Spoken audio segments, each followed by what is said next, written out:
Hello friends, welcome to Triptis Biology. Today's topic is diversity in the living world. As we have already discussed about what is living and non-living and differentiation between living and non-living organism. Okay, so just have a quick review. As we have discussed in the last class that what are the characteristics of living organisms like reproduction, growth, metabolism, consciousness. We have already discussed about this topic. One more important thing is the defining characteristics of living organism. Okay, then what are the defining characteristics of living organism? Your metabolism, your intrinsic growth, and consciousness. We have already discussed about these things. So today we are going to discuss about the biodiversity. Okay, so biodiversity means biodiversity is combination of two words, bios and diversity. As I have already told you, the meaning of diversity means variety. So what is the meaning of biodiversity? Bio means living organisms, living things. So biodiversity is the existence of a wide variety of plant and animal species living in their natural environment. का मतलब क्या हो गया कि जैसे कि हम बोले कि बायो मतलब लिविंग और डाइवर्सिटी मीन्स वेराइटी. सो हमारे आसपास में हम जितने भी देख रहे हैं पेड़ पौधे वो सब को हम वेराइटीज जितनी भी वेराइटीज के हम देख रहे हैं उसको हम बायोडाइवर्सिटी बोलेंगे. ठीक है, तो ये जो नंबर ऑफ स्पीसीज हम देख रहे हैं उसको एक रेंज दिया गया है कि 1.7 से 1.8 मिलियन तक है. ठीक है, तो इतने सारे जो स्पीसीज रह गए हैं तो सबका मतलब कुछ ना कुछ तो नाम होगा ना, कि इसको हम ये नाम से जानते हैं, उसको उस नाम से जानते हैं. जैसे कि बच्चों का नाम दिया जाता है, उस तरीके से सभी एक ऑर्गेनिज्म का कुछ ना कुछ नाम है. ठीक है, क्योंकि हम उसको पहचानेंगे किसे, कोई एक नाम से ही पहचानेंगे. तो ये जो हम नाम उसको दे दिए इस प्रोसेस को बोलते हैं नोमेनक्लेचर. ठीक है, उस प्रोसेस को क्या बोलते हैं कि नोमेनक्लेचर. तो चूंकि हमें आसानी हो जाएगी कि हाँ इसका नाम ये है उसका नाम वो है बोल के. ठीक है, तो नोमेनक्लेचर तो हो गया. तो नोमेनक्लेचर और naming is only possible when the organism is described correctly and we know that what organism the name is attached to. Okay, इसका मतलब क्या हो गया कि हम नाम तो दे दिए कुछ भी, लेकिन उस जो जिसको हम नाम दिए हैं उसको हम कितनी अच्छे से डिस्क्राइब कर सकते हैं, मीन्स उसका फीचर्स क्या क्या है, कैरेक्टरिस्टिक्स फीचर्स क्या क्या है, इस सब जान के आइडेंटिफाई करना, इसको बोलते हैं identification. Simply identification means identify करना, लेकिन कौन सी बेसिस पे आप आइडेंटिफाई करोगे, उनका कुछ फीचर्स होगा, स्पेसिफिक फीचर्स होगा, कैरेक्टरिस्टिक्स होगा, जिसकी वजह से हम उसको आइडेंटिफाई करेंगे. ठीक है, तो नेक्स्ट देखिए, जो ये जो नेमिंग का प्रोसेस है, नोमेनक्लेचर का प्रोसेस हो गया, आइडेंटिफिकेशन का प्रोसेस हो गया, इसको मतलब कैसे किया जाता है. ऐसे ही तो हम किसी को कोई नाम नहीं दे देंगे. तो जैसे कि मतलब प्लांट हो गया, उनको नेम प्रोवाइड करता है और ना ICBN. इसका मतलब क्या है, international code for botanical nomenclature. ठीक है, इसकी फुल फॉर्म को याद रख लीजिए, ये आपके नीट के एग्जाम में भी पूछा जाता है. ठीक है, तो ये किस चीज को नेमिंग करता है, ये प्लांट को. ठीक है, एग्जैक्टली उसी तरीके से ICZN.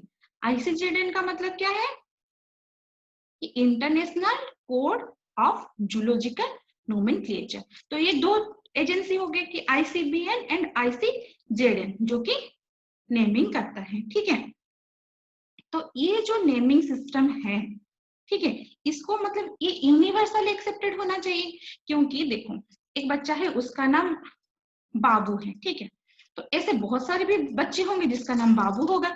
सब अपने अपने बच्चे को तो बाबू के नाम से पुकारते हैं, है कि नहीं. कोई बाबू बोलता है, कोई बेबी बोलता है, कुछ भी, तो सबका तो इक्वल नाम हो गया, है कि नहीं. तो उनको हम स्पेसिफाई कैसे करें कि हाँ कैसे, आपका जैसे नाम हो गया बाबू, आपका एक गुड नेम रहता है, अगर दो बच्चे ऐसे भी होंगे कि दोनों का भी ही गुड नेम एक ही मतलब एक जैसा रहेगा, है कि नहीं।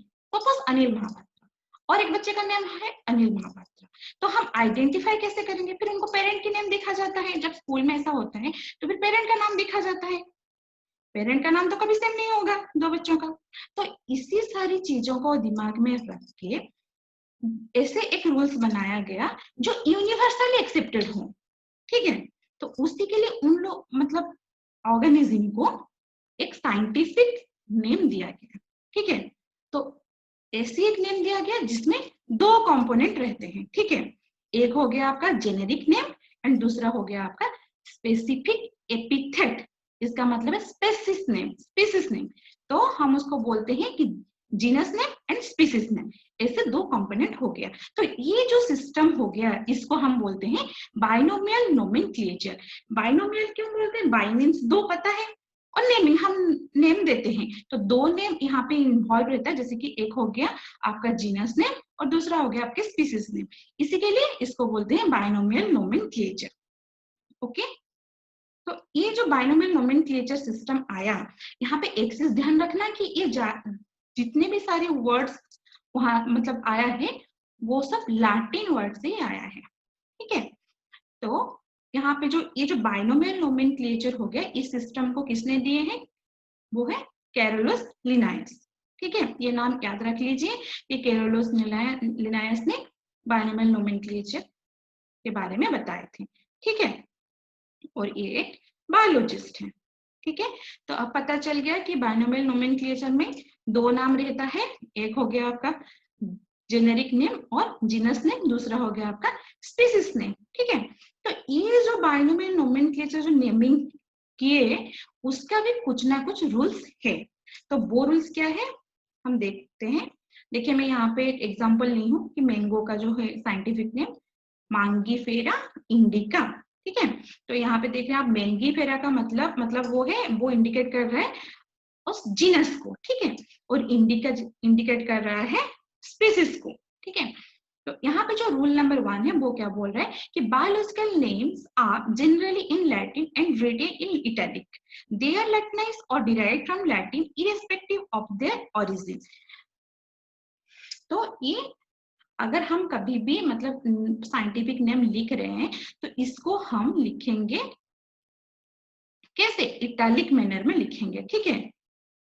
अगर इटैलिक मैनर में हम नहीं लिख रहे हैं तो हमें वहां पे अंडरलाइन देना चाहिए, ठीक है।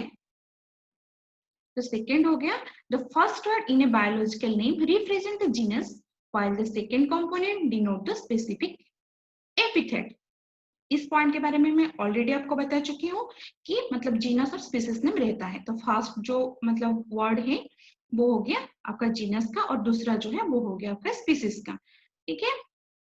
अगर हम मतलब जब लिख रहे हैं उसको, थर्ड पॉइंट देखिए, both the words in a biological name when handwritten are separately underlined or printed in italic to indicate their Latin origin. Okay, जैसे मैं ऑलरेडी इसके बारे में बोल चुकी हूँ कि हमको इटैलिक मैनर में लिखना है। अगर हम इटैलिक मैनर में नहीं लिख रहे हैं तो हमें मतलब उसको सेपरेटली अंडरलाइन करना चाहिए, ठीक है। देन लास्ट पॉइंट देखिए, the first word denote the genus start with a capital letter, ठीक है। तो जो जीनस का नेम होगा वो कैपिटल लेटर ही होगा और जो स्पीसीज का नेम होगा वो स्मॉल लेटर से ही लिखा जाएगा, ठीक है। हो गया। तो ये तो मैं आपको बता दी कि बाइनोमियल नोमेनक्लेचर क्या है, जो कि कैरोलस लिनायस ने ये कॉन्सेप्ट पहले दिए थे, ठीक है। तो इसके मतलब इसके अलावा और एक चीज भी है जो कि आपके सिलेबस में तो नहीं है पर लेकिन मैं तुम्हें बताना चाहूंगी, ठीक है। जो लोग नीट के लिए प्रिपेयर कर रहे हैं उनके लिए भी थोड़ा सा हेल्प हो जाएगा, ठीक है। तो उसको क्या बोलते हैं कि आपका ट्राइनोमियल नोमेनक्लेचर बोलते हैं, ठीक है। तो ट्राइनोमियल नोमेनक्लेचर को क्या होता है, वहां पे जैसे हम यहाँ पे जीनस नेम लिए, स्पीसीज नेम लिए, वहां पे और एक सब स्पीसीज नेम रहता है, ठीक है। वहां पे एक सब स्पीसीज नेम रहता है, जैसे कि सपोज गौरीला गौरीला गौरीला, ठीक है। तो गौरीला आपका पहला जो जी कैपिटल रहेगा वो हो गया आपका जीनस नेम, उसके बाद आया आपका स्पीसीज नेम, उसके बाद जो गौरीला है वो इंडिकेट करता है कि सब स्पीसीज को। हम ह्यूमन बीइंग का साइंटिफिक नेम क्या है? होमो सापियंस। तो होमो सापियंस का भी मतलब एक ट्राइनोमियल नोमेनक्लेचर है, ट्राइनोमियल सिस्टम, उसमें क्या लिखा जाता है कि होमो सापियंस सापियंस। ओके, तो ये जो मतलब हम बोल रहे हैं ट्राइनोमियल नोमेनक्लेचर, इसको हम बोलते हैं टोटोनिम्स। ये वर्ड याद रखिए, टोटोनिम्स। इसको मैं यहाँ पे इन्वॉल्व नहीं की हूँ क्योंकि ये आपका जो है सिलेबस में नहीं आता है, ये एक्स्ट्रा है, आपकी जो सीबीएसई बोर्ड में नहीं आता है, ठीक है। तो ये टोटोनिम वर्ड्स आप याद रख लीजिए। ओके, नेक्स्ट स्लाइड में अब तो मैं आपको बता दी कि मतलब नोमेनक्लेचर क्या है, फिर आ गया कि क्लासिफिकेशन। तो क्लासिफिकेशन क्या है? Classification is the process by which anything is grouped into convenient categories based on some easily observable characters. ठीक है, तो पहले आइडेंटिफिकेशन हो गया, फिर नोमेनक्लेचर हो गया, अब आ गया क्लासिफिकेशन। ओके, तो क्लासिफिकेशन में क्या हो गया कि हम लोग उसको ग्रुप करेंगे। कौन सी बेसिस में ग्रुप करेंगे कि वो है कुछ मतलब हम जैसे इजीली उसको ऑब्जर्व कर पाए, उसी कैरेक्टरिस्टिक्स के हिसाब से हम उसको ग्रुप करेंगे। ठीक है, जैसे कि आपने स्कूल कॉलेज में देखे होंगे कि क्लासेस डिवाइड होता है, फिर मतलब क्यों किया जाता है कि सब बच्चे को तो एक साथ मतलब बिठा देते हैं और पढ़ा लेते कुछ भी, मतलब कोई जो भी सब्जेक्ट पढ़ा रहे होंगे, क्यों नहीं किया जाता? क्योंकि आपको क्लासिफाई किया जाता है, आपका एक अलग से आपको मतलब क्लास दिया जाए, मतलब क्लास आप क्लास 9 के हैं, क्लास 10 के स्टूडेंट हैं, क्लास 11 के स्टूडेंट हैं, ऐसे क्लासिफाई किया जाता है। किस लिए? कि हम आपको इजीली पहचान पाए, आपका जो मतलब कॉमन कैरेक्टरिस्टिक्स है, मतलब आप सेम क्लास से बिलोंग करते हैं, सेम एज ग्रुप को बिलोंग करते हैं, सेम सब्जेक्ट पढ़ रहे हैं, तो ये हो गया कि कुछ जो हम इजीली ऑब्जर्व कर पाए, ऐसे कैरेक्टरिस्टिक्स को लेके हम क्लासिफाई करते हैं।